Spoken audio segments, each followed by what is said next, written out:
ओम हरि ओम। चैतन्य स्वामी काबले श्री चैतन्य सिद्धपीठम इंदौर से।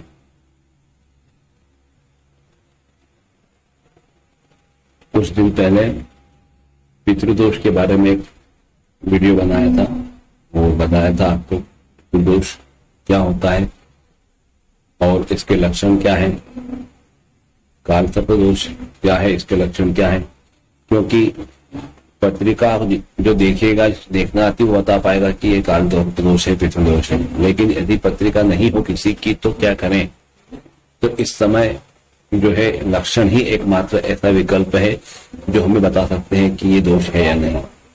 और लक्षण जो है हम सभी जो जातक इससे पीड़ित होते हैं, पितृदोष से, काल दोष से, वो उसको एहसास उनको होता है लक्षणों का। जो तरक्की नहीं हो पाती है, जो बाधाएं आती है, जो समस्याएं जीवन में नई बनी रहती है कोई ना कोई, उससे उनको महसूस होता है।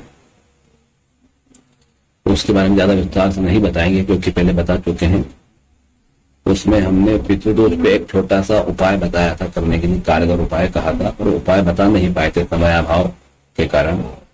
तो उसी उपाय के लिए छोटा सा वीडियो वापस बनाया गया है ताकि आप सब लोग इस उपाय को कर सकें और लाभान्वित हो सकें। और चूंकि पितृदोष जो होता है उसकी पूजा नासिक त्र्यंबकेश्वर में होती है, उषावर तीर्थ पे, अवंतिका नगरी उज्जैन में होती है, गया जी में भी होती है, या जहां बहता पानी हो और शिवलिंग हो, तो अगर ज्योतिर्लिंग हो तो बहुत ही उत्तम। वैसे उज्जैन में बहता पानी नहीं है, पर महाकालेश्वर को मृत्यु लोक का ज्योतिर्लिंग कहा गया है, तो इसलिए इसका महत्व बहुत ज्यादा बड़ा है। और वैसे भी अवंतिका पुरी जो है सब तीर्थों में तिल बराबर बड़ी है मानी जाती है। और यहाँ पे पूरी पृथ्वी की जो भूमध्य रेखा है, कर्क रेखा जो है, वो महाकाल के नीचे से होके जा रही है। इसलिए कुछ इन सब कारणों के कारण महाकाल का बड़ा महत्व है। और कहते हैं अयोध्या, मथुरा, माया, काशी, कांची, अवंतिका, पुरी, द्वारावती, चैव सप्तैता मोक्षदायिका, ये 7 मोक्ष देने वाली मानी गई है। ये 7 नाम जो है 7 तीर्थ क्षेत्रों का ऊपर के वहां जाके श्राद्ध करना अपने आप में बहुत अच्छा होता है। तो इसलिए अयोध्या, मथुरा, माया, काशी, कांची और अवंतिका, पुरी, द्वारावती, चैव सप्तैता मोक्षदायिका। तो इसमें अवंतिका का नाम भी आता है, इसलिए अवंतिका में भी श्राद्ध करते हैं, ब्रह्म कपाली में भी करते हैं। पर अधिकांश तौर पे पितृदोष में जो पितृदोष की पूजा होती है उसका महत्व नासिक त्र्यंबकेश्वर में अत्यधिक है। पर वहां पूजा कराने जाते हैं तो वहां सामूहिक पूजा ही प्रायः देखने में आती है। सामूहिक पूजा होती है, 10, 15, 20, 25, 50 यजमान कतारबद्ध होकर बैठते हैं और आचार्य मंत्र बोलते हैं और वो सब पूजा करते हैं। तो इसमें त्रुटि की संभावना होती है क्योंकि हमें ये रोज का काम नहीं होता प्रत्येक व्यक्ति का कि वो पूजा करे, पाठ करे, और उसमें श्राद्ध की पूजा थोड़ी अलग होती है, तो गलतियों की संभावना बहुत होती है। उन्होंने कहा कि क्या अर्पण करना है, फूल करना है, चावल अर्पण करना है, जौ चढ़ाना है, तिल चढ़ाना है, सौवे करना है, अवसौवे करना है, हम समझ नहीं पाए, नहीं कर पाए, तो क्रिया का लोप हो जाता है। तो क्रिया का जब लोप हो जाता है तो त्रुटि हो जाती है, तो उससे ये पूजा जो है भंग हो जाती है या पूजा निष्क्रिय हो जाती है। और कई बार तो पूजा के विपरीत या दुष्परिणाम भी सामने आते हैं। और कई परिवारों में ऐसा देखा गया है कि वहां से करके आने के बाद साल भर के अंदर ही घर का कोई बड़ा मुखिया या कोई बड़ा व्यक्ति अस्वस्थ हुआ है, या कई बार बड़ी क्षति भी उस व्यक्ति की हुई। तो इसलिए ऐसे में ये सवाल उठता है कि क्या त्र्यंबकेश्वर जाके पूजा करना चाहिए या नहीं करना चाहिए। तो पहली बात तो करना चाहिए, जरूर करना चाहिए, पर अब त्रुटि भी नहीं हो, पूजा भी हो जाए, ऐसा कुछ बीच का रास्ता निकल जाए तो अच्छा है। तो उसके लिए सिर्फ ये कि अगर हो सके तो व्यक्तिगत पूजा कराएं, वहां पे कम से कम यजमान हो। और दूसरा, अगर हमारे साथ कोई ऐसे आचार्य अपने घर से जा सकते हैं जिनको तो ज्ञान हो इस कर्मकांड का, तो जो पूजा करवा सकते हैं, तो वहां पे जो आचार्य मंत्र बोल रहे हैं बोले, हमारे आचार्य हमारे पास बैठे रहे और हमसे बाकायदा विधिवत एक एक पद्धति से जो पूजा होती है, पद्धति से शास्त्रोक्त, वो करवा लें ताकि त्रुटि न हो। और त्रुटि नहीं होगी तो पूजा लागू हो जाएगी। अब कभी ऐसा हो कि हम सामूहिक पूजा के जगह व्यक्तिगत पूजा नहीं करा पा रहे हैं या कोई आचार्य नहीं मिल पा रहा है, ऐसे में क्या करें, ऐसे में पूजा कैसे हो? तो ऐसे में तो मैं यह निवेदन करूंगा कि जहां तक हो सके यदि ऐसी पूजा नहीं कराएं तो ज्यादा बेहतर, ज्यादा उत्तम है, ज्यादा श्रेयस करें। क्योंकि कुछ करें, गलती हो और उसका परिणाम भयावह हो, बहुत भयाक्रांत स्थिति पैदा करने वाला परिणाम यदि आता है तो उस पूजा को नहीं करना ही अच्छा रहेगा। लेकिन अब पूजा नहीं करेंगे तो पितृदोष कैसे जाएगा? नारायण नागबली नहीं करेंगे, आप पितृदोष की पूजा नहीं करेंगे, वनाशिक नहीं जाएंगे तो हम कैसे उसका फल पा सकते हैं? तो इसी के लिए यह विशेष वीडियो, यह विशेष उपाय का वीडियो मैंने तैयार किया है, जो कि गुरु जी ने करवाया है, प्रेरणा दी है, उन्होंने कहा है कि करें और एक आम जनमानस तक पहुंचाएं।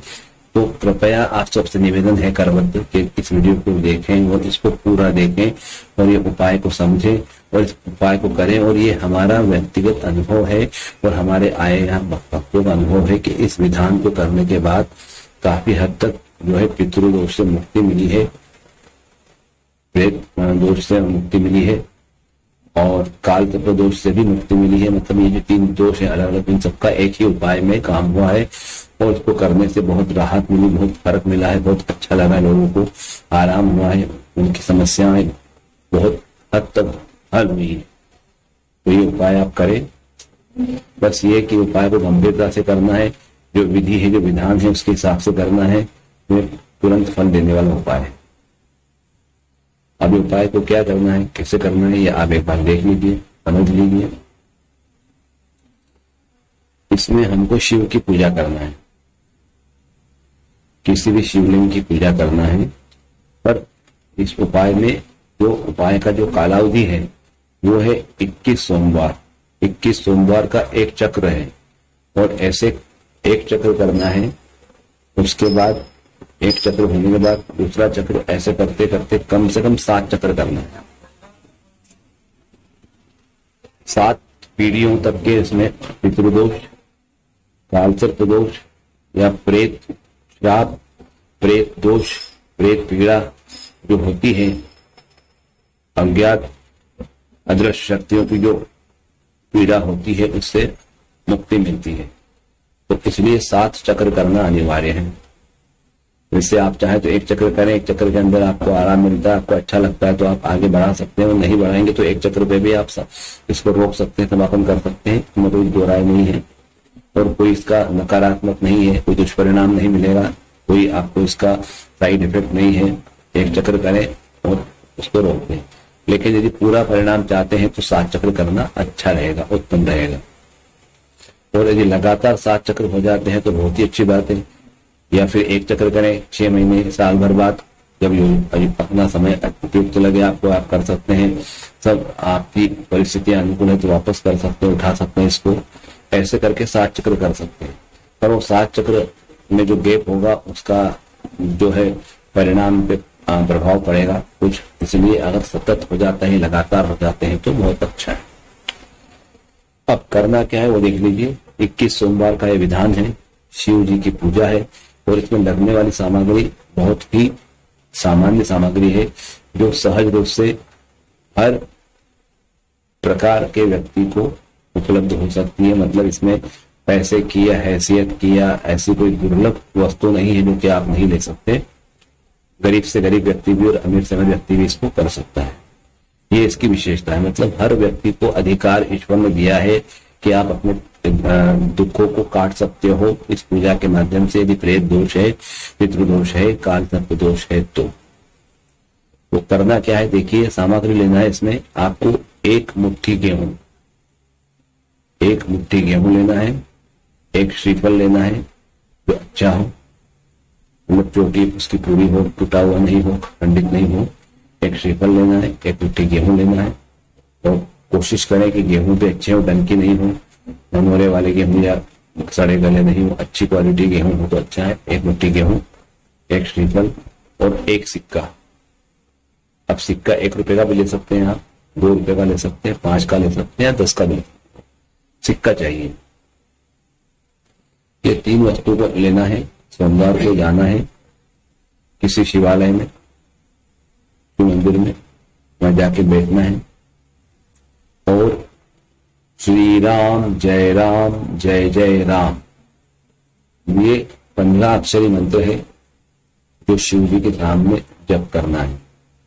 और शिव जी से अपनी कुंडली में या अपने इस जन्म में जो आपके साथ दोष लगे हुए हैं, पितृदोष या काल सर्प दोष या कोई प्रेत श्राप, प्रेत का दोष है, प्रेत श्राप है, कुंडली में कोई ऐसे ग्रह योग है, तो उस पीड़ाओं से मुक्ति के लिए प्रार्थना करना है कि हे प्रभु भोलेनाथ, हम श्री राम जी के नाम से आपके यहाँ पूजा कर रहे हैं और आपको ये अर्पण कर रहे हैं। तो श्री राम आपके गुरु हैं, आप उनके गुरु मानते हैं, तो आप गुरु के नाम से पूजा कर रहे हैं, आप प्रसन्न हो, आप गुरु तुम हाजिर नाजिर जान करके उनको साक्षी मान के प्रार्थना कर रहे हैं कि जो कुंडली में दोष है, पितृदोष हो तो, काल सर्प दोष हो तो, प्रेत श्राप दोष हो तो, जो पीड़ा है उससे मुक्ति दें।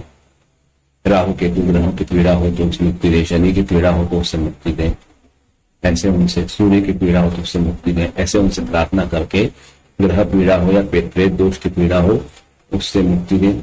और अगर हमारे घर के वास्तु में कहीं किसी प्रकार की अदृश्य शक्ति का वास है, कोई अतृप्त आत्मा है, कोई प्रेत है, कोई किसी प्रकार की शक्ति है, तामसी शक्ति है, राजसी है, सात्विक है, कोई है, तो शक्ति को आप अपने पास लें और हमें उस शक्ति के दुष्परिणाम उसके जो नकारात्मक प्रभाव है उससे सबसे मुक्ति दिला करके सुखी करें, हम आपकी शरण में आए हैं। ऐसी प्रार्थना पहली बार ही करना है और इस चरण में आए हैं और इसी के अंतर्गत हम आपकी पूजा करना प्रारंभ कर रहे हैं।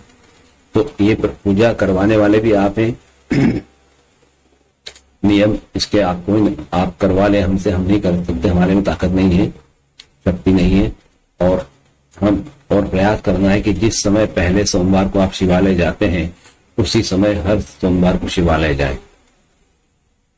समय एक ही हो और शिवालय भी एक ही हो। उसके बाद गेहूं और श्रीफल तो है, यदि जो सिक्का आप ले रहे हैं वो सिक्का भी एक ही हो। यदि 1 का लेना है तो 1 का सिक्का ही हर बार ले, 2 का लेना 2 का ले, 5 का लेना 5 का, 10 का 10 का, जो भी आप सिक्का ले रहे हैं वो एक ही अंक का, 1 रुपया या 2 रुपया का, जो भी पहले दिन देते हैं वही लेना। तो मुट्ठी में गेहूं भर करके श्री राम जय राम ये मंत्र जाप करते हुए शिवलिंग के ऊपर ऐसे मुट्ठी से ऐसी मुट्ठी बांधना गेहूं की और धीरे धीरे गेहूं शिवलिंग पे गिराना है, धार लगाना है गेहूं की। और इसको शिवामुठ भी बोल सकते हैं, शिवामुठ होती है शिव पे मुट्ठी से गेहूं की धार लगाना। राम का नाम, श्री राम जय राम का जप करते हुए आप चाहे जोर से करें, आप चाहे गुदगुदाएं होठों से या मन ही मन भी कर सकते हैं। और जैसा लेकिन प्रयास है जैसा सोमवार को कर रहे हैं पहली बार वही हर बार करें। जब मुट्ठी के पूरे गेहूं समाप्त हो जाए उसके बाद श्रीफल उस पे सिक्का रख दें आप और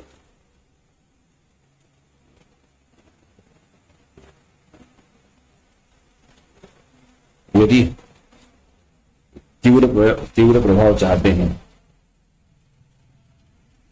तो सिक्के के साथ एक सुपारी छोटी या मांगरोल सुपारी भी रख सकते हैं, लेकिन जो पहले सोमवार को ले सुपारी और मिश्री के 4 दाने 6 दाने जो भी हो, थोड़ी सी मिश्री उसके साथ रख दें और उस श्रीफल को शिव जी के लिंग पे जो है शिवलिंग पे जहाँ पे आपने गेहूं चढ़ाए थे वहां रख दें। रखेंगे तो गिर जाएगा क्योंकि उसका आकार जो है गोल होता है, लेकिन कोशिश करें 2 मिनट रख के श्री राम जय राम बोल के रखें, उसको हाथ लगा के रखें और उसकी जो चोटी होती है वो शिव जी तरफ रखें और उसको ऐसा ही रखें। उस पर कुछ लगाना नहीं है, कुमकुम या कुछ भी। अगर आप चाहें तो उस पर भस्म लगा सकते हैं, लेकिन कुमकुम हल्दी सिंदूर वगैरह कुछ लगा हुआ नहीं होना चाहिए उस पे और लगाना भी नहीं, साधारण श्रीफल चाहिए। तो भस्म एक टुकड़ी रख करके सिक्का रख दें, उस पे सुपारी रख दें, थोड़ी सी मिश्री के दाने रख दें और 2 दाने रख रहे हैं 4-5 वो कोशिश करें कि हर सोमवार को वही हो। जितना संभव हो सके पहले सोमवार को की गई क्रिया के अनुरूप ही 21 सोमवार करना है। अधिक से अधिक उसको प्रयास करें और उनको स्पर्श करा दे, श्री राम जय जय राम बोल करके, और उनसे प्रार्थना करें कि आप पूजा करिए, आपके गुरु का नाम लेके करिए, गुरु भेंट संबंधित मिश्री श्रीफल बस जो है आपके समक्ष है। इसे आप जो प्रसाद दक्षिणा जो भी है आपके समक्ष आपको अर्पण किया है, इसे आप ग्रहण करें और मेरे जीवन के, मेरे कुल के, मेरे आसपास के, मेरे वास्तु के, जो मेरे से जुड़े हुए हैं, मेरे आसपास है, इनसे मेरे अपनों का जीवन प्रभावित हो रहा है। जो प्रेत है, जो पिशाच है, जो असक्त आत्मा है, या कोई घर के पितृ है, या कोई काल सर्पदोष के कारण या जिस कारण पीड़ा हो रही है, उस पीड़ा से मुक्ति दिलाए। क्योंकि मैं नासिक जाकर के विधिवत पूजा करने में असमर्थ हूँ, मैं कर नहीं पा रहा हूँ जैसा हो रहा है वैसा, इसलिए मुझे इससे मुक्ति दिलाए। और अगर आपकी इच्छा, वहाँ हमारे पितरों की इच्छा वहाँ मुक्ति पाने की है, तो उसके लिए योग्यता, योग्य समय और योग्य परिस्थितियों को निर्माण करें और हमसे करवा लें, जैसे कि जिससे कि वहाँ त्रुटि नहीं हो और उसका पूरा पूरा फल प्राप्त हो सके। ऐसी प्रार्थना अंत में करना है। तो श्रीफल को लिंग पर रख के, हाथ जोड़ के श्री राम जय जय राम बोल के, उसके लिंग स्पर्श करके श्रीफल को उठा के नीचे उनके लिंग के पास रख के और वहां से उठना है। लेकिन उठने से पहले अपने दोनों पैरों के अंगूठों को हाथ लगा करके और अपने कपाल पे यहाँ लगा करके उसके बाद उठना है और फिर बाहर निकलना है शिवालय से और पलट के देखना नहीं है। कोशिश करें अनुभव हो सके तो कि मौन व्रत रख लें, किसी से बात नहीं करें, घर तक आ जाए, या कम से कम शिवालय का जो दायरा है, जो एरिया है, जो उसका जो क्षेत्रफल है, जो उसका मुख्य द्वार है, आंगन है, उसके बाहर तक तो मौन व्रत रखें। उसके घर पे आ जाए आप, और इतना करना, घर पे आ जाए कि आप जो आपका काम करना है आप कर सकते हैं। इसमें उपवास करने की आवश्यकता नहीं है, इसमें किसी प्रकार का कुछ अलग से कोई विशेष कुछ करना नहीं है। मात्र शिवालय एक हो, समय एक हो, और जो सामग्री जैसी भी है वैसे ही सामग्री हो। श्रीफल, सुपारी, सिक्का जो एक बार पहले सोमवार दिया वही, बस में चुटकी, और मिश्री के दाने 4 तो 4, 5 तो 5, 2 तो 2 फूल लिए वही वो रखना है इसके ऊपर, और एक मुट्ठी गेहूं। ये 21 सोमवार करना है। अब 21 सोमवार हो जाए और आपका मन है कि इस दूसरा चक्र भी प्रारंभ करें, ऐसे 7 करना है, दूसरा चक्र प्रारंभ करने की आपकी इच्छा है, तो जब 21 सोमवार पूरे हो जाए उसके बाद एक सोमवार का गैप करना है। एक सोमवार 22वें सोमवार नहीं करना, 23वें सोमवार से नया चक्र शुरू करना। ऐसे 21 सोमवार के बाद एक सोमवार का गैप करके नया चक्र शुरू करना है। ऐसे 7 चक्र करना।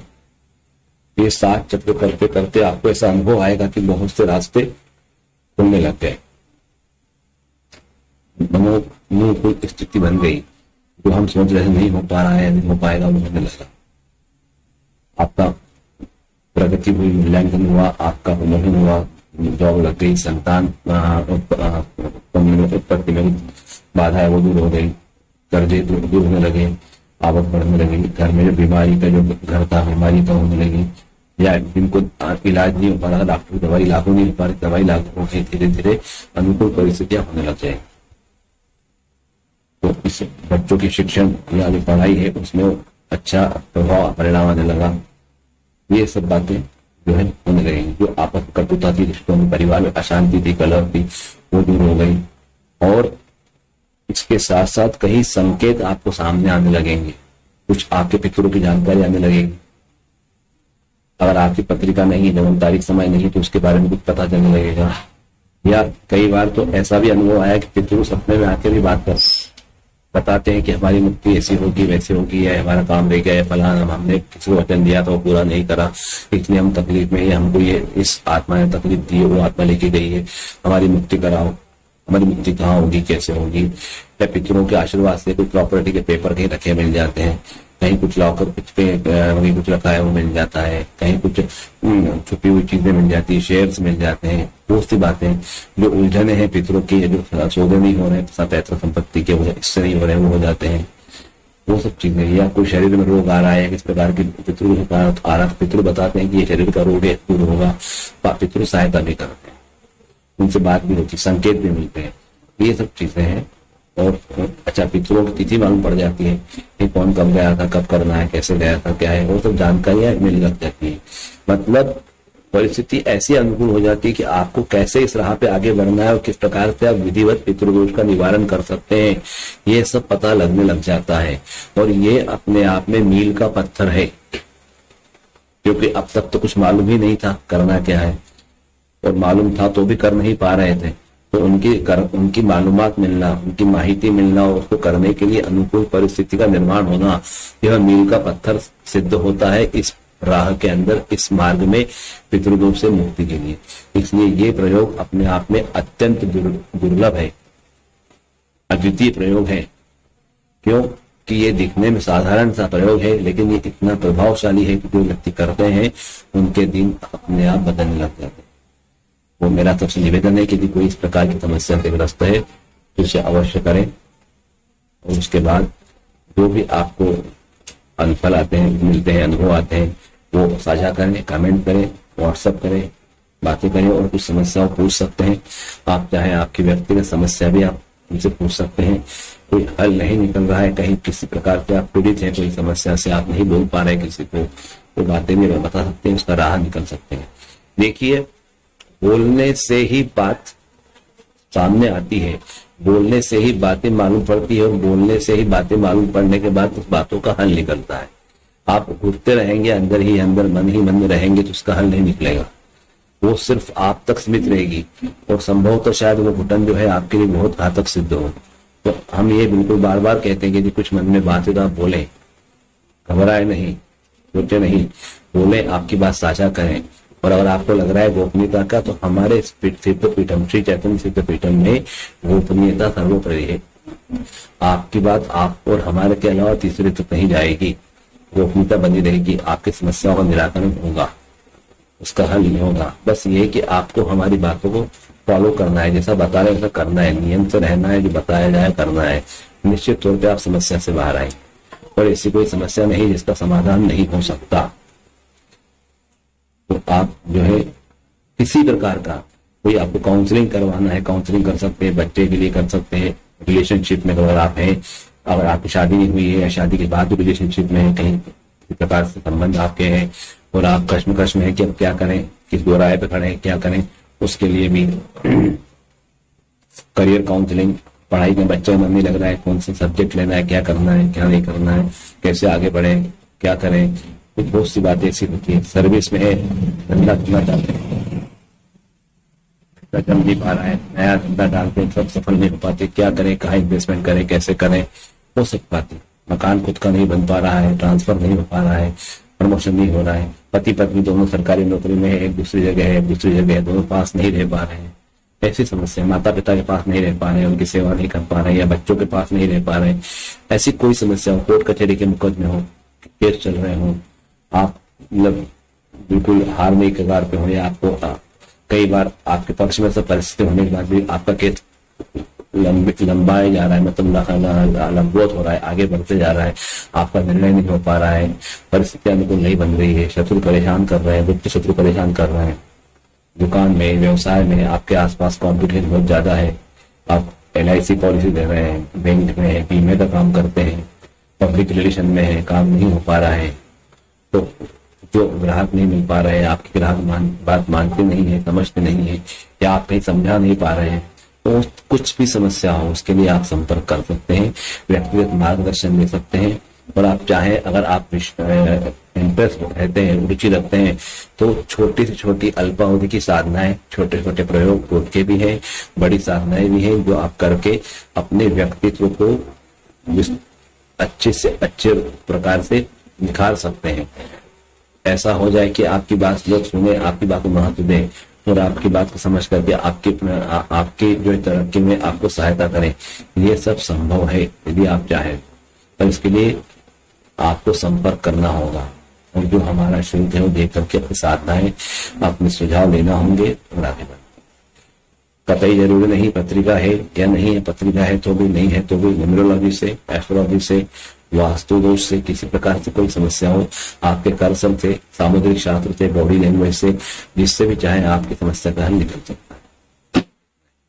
और अगर आपको लगता है कि ये अच्छा प्रयोग है, मुझे अच्छा लग रहा है, ये करना चाहिए, और मेरे कोई पहचान के हैं जो वाकई पीड़ित हैं, और जो छटपटा रहे हैं कि कहीं क्या करें, इस ज्योतिष के पास गए, उस ज्योतिष के पास गए, उस विद्वान के पास गए, पर असर कहीं नहीं हो रहा है। कोई 10,000 का खर्चा बता रहा है, कोई 20,000 खर्चा बता रहा है, कोई फलाना बता रहा है, ढिम का बता रहा है, तो बड़े बड़े खर्चे बता रहे हैं, उसके बाद भी समस्या हल नहीं हो रही है, ये कर नहीं पा रहे हैं, और खर्चा करने के बाद भी हल नहीं हो पा रही है।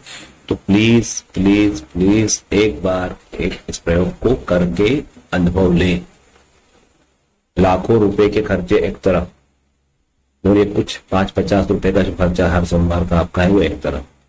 बस नियम का ध्यान रखना है, आप निश्चित तौर पे समस्या से बाहर आएंगे, ये पक्का है, और गुरु जी की कृपा रहेगी और आपका कल्याण होगा।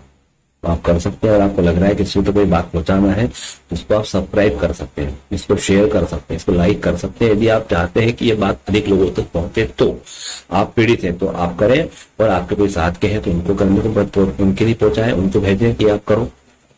क्योंकि उंगली दिखाया धर्म होता है, किसी को बताना, किसी को समझाना, किसी को कोई बात पहुंचाना, अच्छी बात शेयर करना, ये भी पुण्य का काम है, और गलत बात शेयर करना ये पाप का काम है।